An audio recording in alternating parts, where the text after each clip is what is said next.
Vous là, oui, vous qui écoutez. Que feriez-vous si chaque mot prononcé devenait une trace indélébile, scrutée en permanence? Aujourd'hui, nous vous emmenons dans un monde où chaque conversation est enregistrée et analysée. Un scénario qui semble tout droit sorti d'un film de science-fiction, mais qui pourrait bien être notre futur. Se pourrait-il que cette surveillance transforme notre façon de vivre ensemble, de travailler, de nous parler? Préparez-vous à explorer les implications sociales et personnelles de cette réalité. Plongeons ensemble dans ce monde chargé de mystères et de défis éthiques qui défient notre conception de la vie privée. Dans cette réalité où la surveillance est omniprésente, vivre en étant constamment observé est devenu la norme. Jules, notre protagoniste, s'éveille chaque matin avec le souvenir lancinant de cette surveillance continue. Le regard fixé sur le plafond de sa chambre, il écoute le tic-tac régulier du réveil qui l'arrache à ses rêves. Avant même de poser le pied au sol, il sait que chaque mot qu'il prononcera sera enregistré. C'est une pensée qui ne le quitte jamais, même dans les moments les plus intimes de sa routine matinale. Se levant avec une précision mécanique, Jules se dirige vers la cuisine pour préparer son café, tout en remplissant la cafetière d'eau. Il se rappelle que même ses réflexions solitaires pourraient être détectées si elles étaient exprimées à haute voix. C'est un jeu constant de censure intérieure, un exercice d'autodiscipline pour filtrer ses propres pensées. Même le simple plaisir d'une chanson fredonnée sous la douche devient un acte de défi, de rébellion silencieuse contre un système qui enregistre tout. Au petit déjeuner, sa femme lui sourit timidement, consciente que même leur échange silencieux de regards ne peut échapper à l'analyse des systèmes implantés chez eux.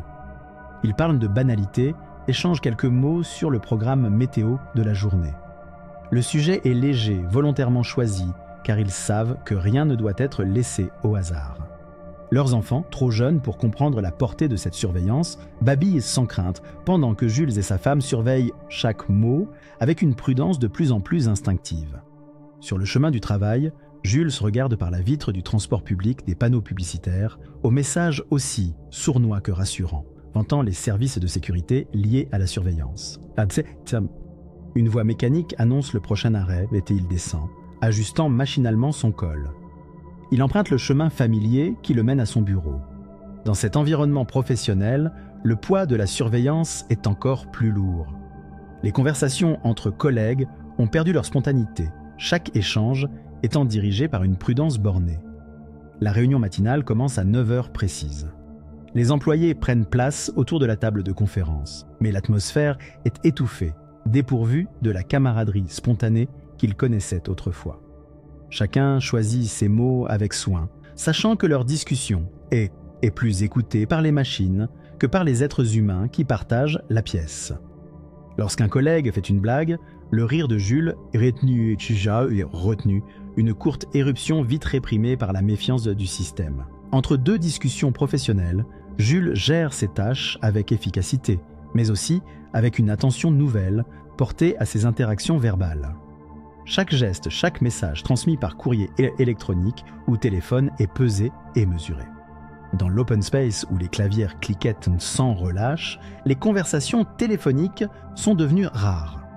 Une minuscule pièce a été aménagée pour les discussions privées, mais même là, les murs ont des oreilles.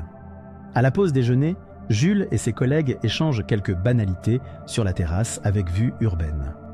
Ils se mettent à l'écart des détecteurs intelligents incrustés dans les murs et fredonnent juste assez fort pour étouffer leurs véritables intentions. Dans ces moments, chaque rencontre amicale est un acte de résistance dissimulé sous la façade de la routine quotidienne.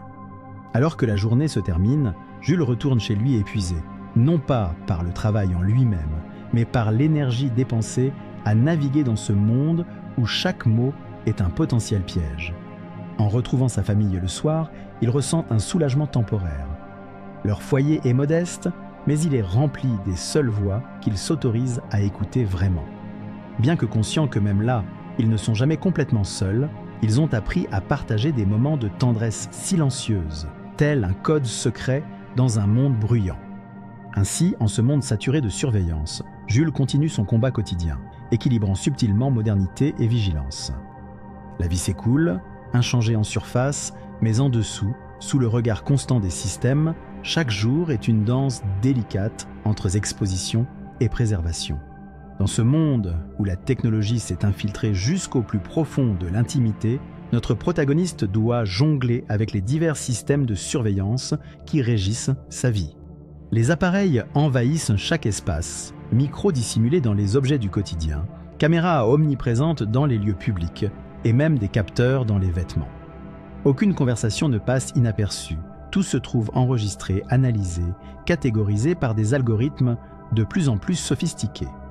Lors d'une entrevue avec un ami proche, il se risque à évoquer un souvenir d'enfance en chuchotant.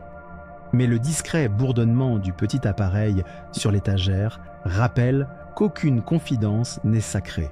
Les deux amis échangent un regard, conscients de cette troisième présence qui obscurcit leur réunion. La technologie, loin de se cantonner à ses promesses de protection et de progrès, étend une ombre constante sur chaque relation. Difficile de maintenir des liens authentiques dans ce climat de méfiance.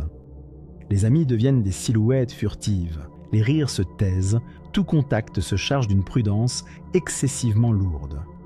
Les anniversaires, les soirées partagées, perdent que la chaleur spontane que confère la confiance. La société entière en pâtit, les interactions se font précieuses et rares, chaque mot pesé pour éviter les malentendus ou les interprétations automatisées. Pour se préserver, notre héros tente de trouver refuge dans le silence, une échappatoire qui n'est pas toujours accessible. Il développe des stratégies de contournement. Lors des promenades en forêt, à l'abri des gadgets discrets, il se laisse aller à des conversations qui sont plus un murmure qu'un dialogue. Parfois, des regards suffisent. Une complicité muette se crée dans le simple échange de sourires ou d'accolades. Mais les répercussions physiques et psychologiques de cette surveillance pesante ne se font pas attendre. Les nuits sont peuplées de cauchemars dans lesquels les machines le suivent, dissèquent chaque seconde de son existence. Le stress constant entraîne une fatigue profonde, un déficit d'attention, mais force aussi une résilience insoupçonnée. Petit à petit, il apprend à lever des remparts invisibles autour de ce qu'il tient de plus cher, ses pensées et son humanité. Ainsi, malgré l'oppression tenace de la technologie, il cherche un équilibre fragile entre le monde surveillé et sa quête de liberté. Chaque journée est une bataille silencieuse, une danse délicate entre la tentation d'abandonner et la détermination de vivre pleinement, même sous le regard inquisiteur des appareils. Dans cette société où la surveillance s'immisce dans chaque recoin de la vie, les répercussions s'étendent bien au-delà de l'intimité individuelle. Les enregistrements constants modifient les comportements quotidiens, affectant la société de manière insidieuse. Les gens parlent moins, se méfient davantage. Les intérieurs ou les cafés autrefois pleins de rires résonnants sont désormais empreints d'un silence calculé. Le mode de vie sous surveillance génère une autocensure omniprésente. Chacun évite les sujets sensibles, même les plaisanteries deviennent rares, tout comme les discussions spontanées. Cette évolution pousse à une uniformisation des pensées, un conformisme sécuritaire où l'originalité et la créativité sont progressivement étouffées. Les rassemblements culturels perdent de leur saveur, la crainte des malentendus freinant les élans artistiques et la diversité d'opinions. Dans cette atmosphère se posent des dilemmes éthiques de plus en plus pressants. Faut-il se conformer à ces nouvelles normes ou défendre les valeurs de liberté et de vie privée? La société tout entière vacille entre l'acceptation et la résistance. Jules, lui, passe ses journées absorbé par ces questions, conscient que son silence ou ses prises de position influencent ses proches. Les choix, jadis innocents, se chargent d'enjeux monumentaux. Dialoguer librement avec un ami ou contrer les directives tacites, chaque décision implique un défi éthique, un risque personnel.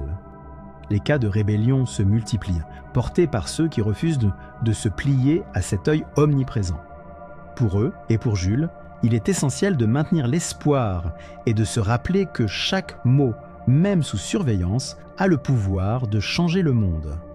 Dans ce monde impitoyable, Jules commence à se demander s'il existe un avenir sans toutes ces oreilles invisibles.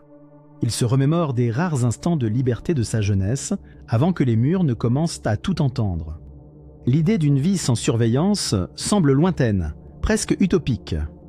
Mais parfois, au creux de la nuit, il ose rêver à des solutions, des moyens de reprendre le contrôle.